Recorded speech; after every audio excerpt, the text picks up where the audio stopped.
أعوذ بالله من الشيطان الرجيم. بسم الله الرحمن الرحيم. إن الله لا يغفر أن يشرك به ويغفر ما دون ذلك لمن يشاء. صدق الله العظيم. Puji syukur kehadirat Allah Subhanahu wa taala. Salawat beserta salam kepada baginda Rasulullah Nabi Muhammad sallallahu alaihi wasallam. Majelis rahimahullah. Suatu ketika Rasulullah sallallahu alaihi wasallam menyampaikan kepada sahabat Abu Hurairah, di mana pada saat itu Abu Hurairah dalam keadaan sendirian, sehingga ketika beliau mendengar hadis ini, beliau sampai menangis, bahkan sampai pingsan. Hadis ini hadis riwayat Muslim, di mana maknanya bahwa Rasulullah sallallahu alaihi wasallam menyampaikan bahwa ada 3 golongan, di mana nantinya yang pertama sekali diadili di akhirat. Dan ketiga golongan ini dimasukkan ke dalam neraka. Ketiga golongan ini bukan orang yang berbuat salah, bukan orang yang berbuat maksiat, bukan orang yang berbuat dosa besar. Yang pertama adalah orang yang syahid, dipanggil oleh Allah Subhanahu wa taala orang-orang yang mati dalam keadaan syahid. Kemudian Allah Subhanahu wa taala menunjukkan kepada mereka nikmat-nikmat Allah, nikmat keberanian, nikmat kekuatan, badan yang kekar dan lain sebagainya. Orang-orang yang mati syahid ini mengaku hal tersebut. Kemudian Allah bertanya, "Fama 'amilta fiha?" Engkau memanfaatkan untuk apa nikmat tersebut? Orang yang mati syahid ini mengaku, "Aku memanfaatkan hal tersebut untuk membela agama Allah, sehingga aku terbunuh dalam peperangan untuk membela agama." Kemudian Allah Subhanahu wa taala menjawab, "Katakan, kamu telah berbohong, kecoklah. Karena engkau pergi berperang, bahkan mati syahid, liyuqal jadi, supaya kamu dikatakan orang yang pemberani, supaya kamu dikatakan sebagai seorang pahlawan, supaya dikenal panjang akhir zaman." Kemudian orang ini terdiam karena dia tidak dapat mengenal apa yang ada di dalam hatinya. Memang ada hal tersebut di dalam hatinya. Kemudian orang ini diseret dengan begitu kasar, bahkan wajahnya telungkup ke bawah, diseret oleh malaikat, dicampakkan ke neraka. Yang kedua adalah orang yang alim, orang yang punya ilmu, yang berilmu agama, dipanggil oleh Allah Subhanahu wa taala, ditunjukkan oleh Allah nikmat-nikmat yang diberikan kepadanya, suara yang bagus, ilmu agama yang mumpuni. Ditanya oleh Allah, "Fama 'amilta fiha?" Engkau apakan manfaatku? Nikmat ini engkau apakan? Orang ini mengaku, "Aku ya Allah, dengan ilmu ini aku mengaji, membaca Al-Quran, mengajari orang sana sini, jadi mubaligh sana sini, dan itu aku lakukan semuanya karena Allah Subhanahu wa taala." Jawab Allah, "Kadzabta, kamu telah berbohong. Karena engkau menjadi qari, membaca Al-Quran supaya kamu dikenal suaramu, supaya disebut sebagai qari yang hebat, suara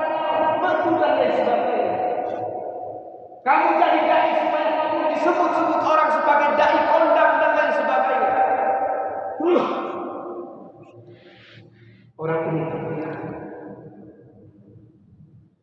Kemudian ditarik dia dengan pasal kemasukan ke dalam neraka.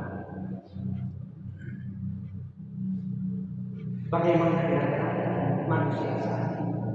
Manusia tidak jarang saudara-saudara kita yang sedikit-sedikit posting lagi di masjid sholat subuh posting, apalagi lagi umrah posting, lagi di masjid baik beramal posting, sholat ini, sholat itu dan sebagainya. Apakah sah dengan posting-postingan tersebut? Bisakah kita menjaga hati kita bahwa ibadah yang kita lakukan itu bahkan salat jati? Bisakah kita menjaga bahwa kita melakukan hal tersebut hanya karena Allah semata-mata, bukan karena yang lain? Ini yang berat bagi kita.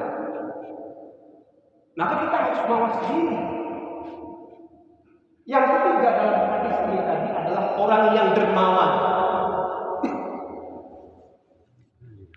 Orang yang memiliki kenikmatan kaya, harta benda yang luar biasa, tidak habis 7 turunan dan lain sebagainya, dipanggil oleh Allah. Tunjukkan nikmat-nikmat yang diberikan oleh Allah. Ia mengakui nikmat itu. Fama amilta fiha, kamu apakan nikmat itu? Semuanya aku infakkan di dalam Allah. Membagi sana sini, sedekah sana sini. Semua itu karena Allah.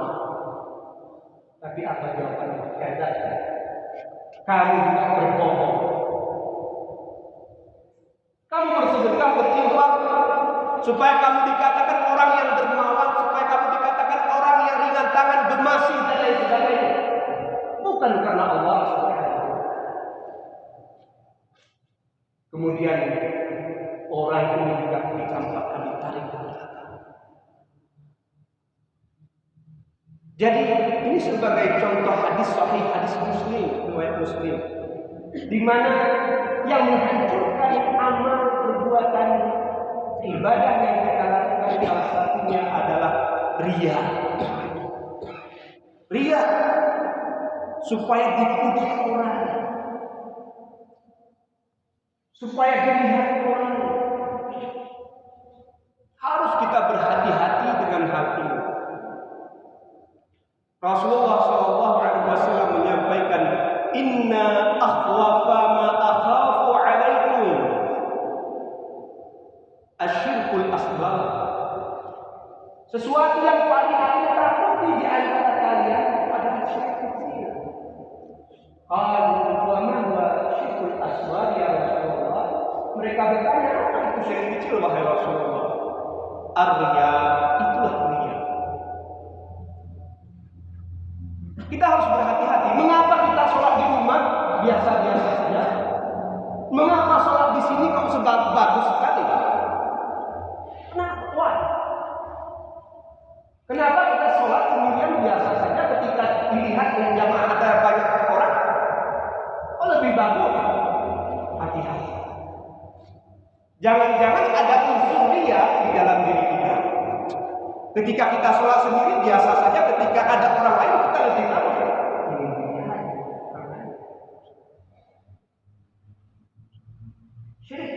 Syirik kecil ini dalam pembagian syirik itu masuk ke dalam syirik khafi. Ada syirik zahir, ada syirik khafi. Ada yang syirik kelihatan langsung terang-terang, ada yang khafi, yang tersembunyi. Dan kita harus memahami dalam Al-Quran Allah menyampaikan, Allah mengetahui apa yang terbetik sedikit pun di dalam hati kita. Allah Maha mengetahui. Nyarut itu kejimawan pintu. Allah Maha mengetahui. Niat kita salah, Allah Maha mengetahui. Maka bagaimana caranya kita dalam beribadah? Harus betul-betul murni karena Allah. Kita harus senantiasa mengikhlaskan niat kita, memurnikan niat kita karena Allah, bukan karena siapa-siapa. Ari rumah ngesiap niat jelas.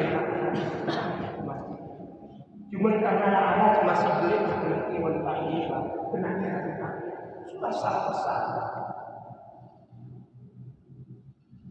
Maka kita hendaknya senantiasa tajdidun niyyah. Tajdidun niyyah itu memperbaharui niat kita. Ketika ada terbesit di dalam hati kita hal-hal seperti itu, kita kembali ke niat kita yang awal. Hada lillahi ta'ala. Ini lillahi ta'ala, bukan karena siapa-siapa. Hebatnya lagi, riya itu bukan hanya dapat merasuki orang-orang yang awam saja. Riya ini bisa kepada orang-orang yang berilmu, bukan orang-orang awam. Mubaligh, dai, qari, orang yang kaya raya, orang yang hebat banget, itu bisa terkena yang namanya syirik. Syirik kecil ini. Karena apa? Karena syaitan itu sangat tertarik untuk melakukan hal tersebut. Beramal, kemudian amal tersebut disia-siakan. Seperti kita dengar juga dalam ayat Allah, orang yang sholat itu celaka sholatnya, dia celaka. Fawailul lil musallin alladzina hum an sholatihim sahun. Yang lalai dalam sholatnya, alladzina hum yura'un. Yang celaka itu orang yang riya dalam sholatnya. Alladzina yunfiquna amwalahum ria'an nas. Dalam surat Al-Baqarah ayat 95. Orang-orang yang menginfakkan hartanya karena riya, batal, sia-sia. Jadi Abu Bakar radhiyallahu anhu meminta wejangan kepada baginda Rasulullah untuk terhindar dari syirik kecil ini. Beliau mengajarkan satu doa, Allahumma inni a'udzubika an usyrika bika syai'an a'lam wa astaghfiruka lima la a'lam. Ya Allah, aku berlindung kepadamu untuk menyekutukanmu dengan sesuatu yang aku ketahui, dan aku berlindung kepadamu, memohon ampun kepadamu untuk menyekutukanmu dengan sesuatu yang aku tidak ketahui. Bisa saja kita secara tidak sadar menyekutukan Allah Subhanahu wa taala. Majelis syukur rahimahullah. Mari kita berbenah diri, mari kita luruskan niat kita. Ibadah apapun yang kita kerjakan hanya lillahi ta'ala. Mudah-mudahan bermanfaat untuk kalian pribadi dan billahi taufiq wal hidayah.